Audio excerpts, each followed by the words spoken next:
ಒಬ್ಬ ತಂದೆ ತಾಯಿಗೆ ಏನು ಆಸೆ ಇರ್ತದೆ ಅಂತಂದರೆ, ನನಗಿಂತ ನನ್ನ ಮಗ ನನ್ನ ಮಕ್ಕಳು ಚೆನ್ನಾಗಿ ಬೆಳಿಬೇಕು ಅನ್ನೋದು ಆಸೆ. ಹಂಗೆ ಯಾವುದೇ ಆಗಲಿ ಶಿಕ್ಷಕನಿಗೆ ತನಗಿಂತ ತನ್ನ ಶಿಷ್ಯರು ಚೆನ್ನಾಗಿ ಬೆಳಿಬೇಕು, ನನ್ನ ಶಿಷ್ಯ ಅಂತ ಹೇಳಿ ನಾನು ಎಲ್ಲರೂ ಸಮಾಜ ಬೆಳೆದು ತೋರಿಸ್ಬೇಕು ಅಂಥೇಳಿ ನಿಮಗೂ ಕೂಡ ಆಸೆ. ಒಂದು ಕಾಲದಲ್ಲಿ ನಾನೆಲ್ಲೋ ಭಾಷಣ ಮಾಡಿದ್ದೆ ನಮ್ಮ ಕನಕಪುರದಲ್ಲಿ. ಈಗ ಭಾಳ ಕಷ್ಟ. ಹುಡುಗರುಗಳಿಗೆ ಬೇಕಾದಷ್ಟು ದೊಣ್ಣೆ, ನಾನು ಸ್ಕೂಲಲ್ಲಿ ಓದ್ಬೇಕಾದ್ರೆ ಒಂದು ದೊಣ್ಣೆ ಹಿಡ್ಕೊಂಡು ಚೆನ್ನಾಗಿ ನನಗೆ ಬಡಿತಾಯಿದ್ರು. ಈಗ ಹಂಗಾಗೋದಿಲ್ಲ.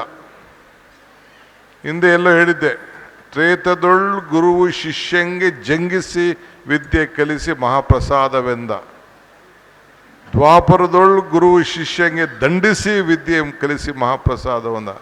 ಅಂದರೆ ತ್ರೇತಾಯುಗದಲ್ಲಿ ಗುರು ಶಿಷ್ಯಂಗೆ ಚೆನ್ನಾಗಿ ಜಜ್ಜಿ ಬಜ್ಜಿದ್ರು ಕೂಡ ಅವನು ಇದು ಮಹಾಪ್ರಸಾದ ಸ್ವಾಮಿ ಅಂತ ಸ್ವೀಕಾರ ಮಾಡ್ತಿದ್ದಂತೆ.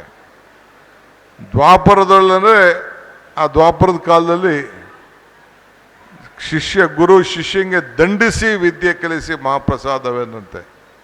ಆದರೆ ಕಲಿಯುಗದೊಳ್ ಗುರುವು ಶಿಷ್ಯಂಗೆ ವಂದಿಸಿ ವಿದ್ಯೆ ಕಲಿಸಿ ಮಹಾಪ್ರಸಾದವೆಂದಂತೆ.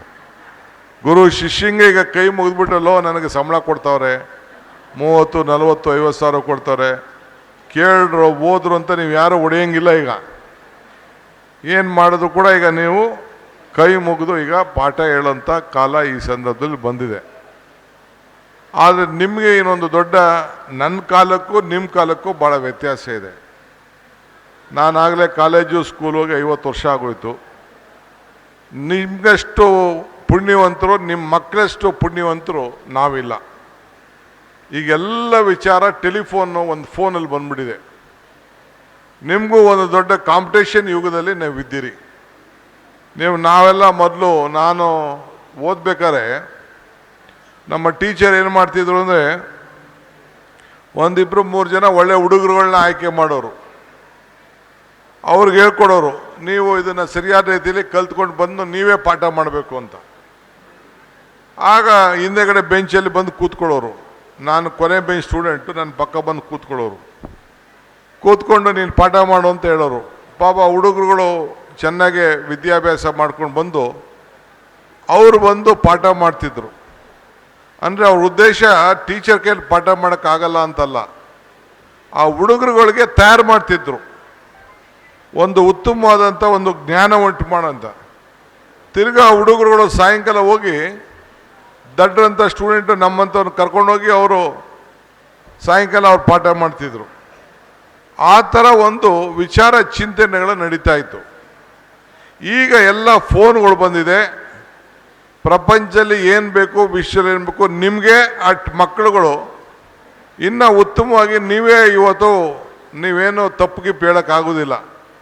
ನೀವೇನಾದ್ರು ತಪ್ಪು ಕೇಳಿದ್ರೆ ನಿಮಗೆ ತಪ್ಪು ತಿದ್ದಿ ನೀವು ಹೇಳ್ತಾ ಇರೋದು ತಪ್ಪು ಹೇಳೋಂಥ ಒಂದು ಶಕ್ತಿ ಇವತ್ತು ಬಂದಿದೆ. ಆದ್ದರಿಂದ ಇವತ್ತು ನಿಮ್ಮ ಮಕ್ಕಳನ್ನು ನೀವು ಬರೀ ಚನ್ನಪಟ್ಟಣದ ಮಕ್ಕಳಿಗೆ ನೀವು ಮೀಸಲಾಗಿ ಇಡ್ಲಿಕ್ಕೆ ಸಾಧ್ಯ ಇಲ್ಲ. No more your teaching ability, ಇಲ್ಲಾಂದರೆ ನಿಮ್ಮ ಮಕ್ಕಳು ಕಾಂಪಿಟೇಷನ್ ಎಬಿಲಿಟಿ ಬರೀ ಚನ್ನಪಟ್ಟಣ ತಾಲೂಕಿಗೆ ಆಗಲಿ ರಾಮನಗರ ತಾಲೂಕಿಗೆ ಮೀಸಲಾಗಿಲ್ಲ. ನಿಮ್ಮ ಕಾಂಪಿಟೇಷನ್ ಏನಿದ್ರು ಬೆಂಗಳೂರು ಮಟ್ಟಕ್ಕೆ, ಬೆಂಗಳೂರು ಮಟ್ಟ ಏನಿದ್ರು ಗ್ಲೋಬಲ್ ಮಟ್ಟಕ್ಕೆ, ಇದನ್ನು ನಿಮ್ಮ ತಲೆಯಲ್ಲಿ ಇರಬೇಕು ಅಂಥೇಳಿ ನಾನು ನಿಮ್ಮಲ್ಲಿ ಈ ಸಂದರ್ಭದಲ್ಲಿ ಪ್ರಾರ್ಥನೆ ಮಾಡ್ತಾ ಇದ್ದೇನೆ.